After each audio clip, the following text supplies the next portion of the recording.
খাটো জাতের বরবটি দেখুন, এখানে 22 কাঠা 33% এই আমাদের এখানে 1 বিঘে 2 কাঠা জমি এখানে লাগানো আছে। দেখুন বীজ পাইনি ভালো জাতের, যেমন আমি মালিক সিডের আনন্দ লাগাতে চাইলাম, মাটির বেছের নাম আনন্দ, কিন্তু আনন্দ পাওয়া যায়নি। আনন্দ অল্প কিছু পাইছিলাম, এই পাশে লাগাইছিলাম কিছু। আর দেখুন সে আনন্দ গাছে দেখুন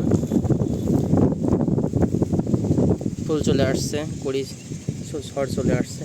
কিছু কিছু না, সব গাছে টুকটাক ছোটো ছোটো দেখুন, এই দেখুন কি বলি ঝড় ছাড়ছে। দেখুন একটা কুড়ি চলে আসছে, দেখুন দেখুন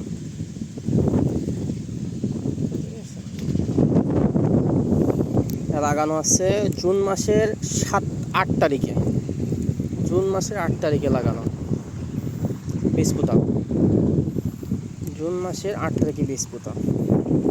এখন এই যে এই টুকাগুলো কেটে দিতে হবে, তা নাহলে গাছ লতায় যাবে। এই ডুগাগুলো রাখা যায় না।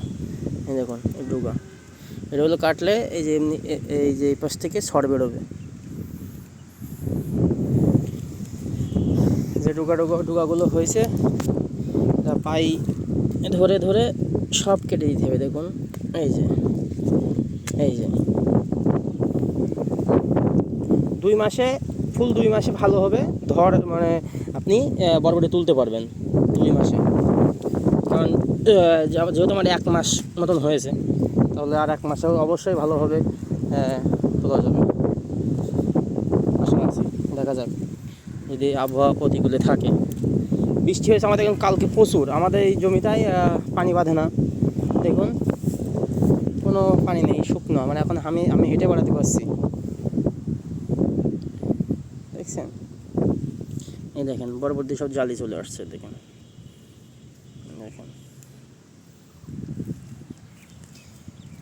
বরবটি চাষ সম্পর্কে কারো কিছু জানা থাকলে কমেন্ট করে জানিয়েন।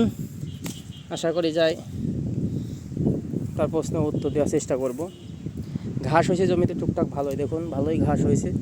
এটা ঘাসটা নিড়ানি দিতে হবে, জমিতে জো নেই তো, জো থাকলে নিড়ানি দেওয়া যেত। আজকে যদি বৃষ্টি না হয় তা 2 দিন বৃষ্টি না হলে ভালোভাবে জো হয়ে যাবে। কিন্তু আকাশের অবস্থা ভালো না, দেখুন আকাশের অবস্থা তেমন ভালো না, বৃষ্টি হতে পারে।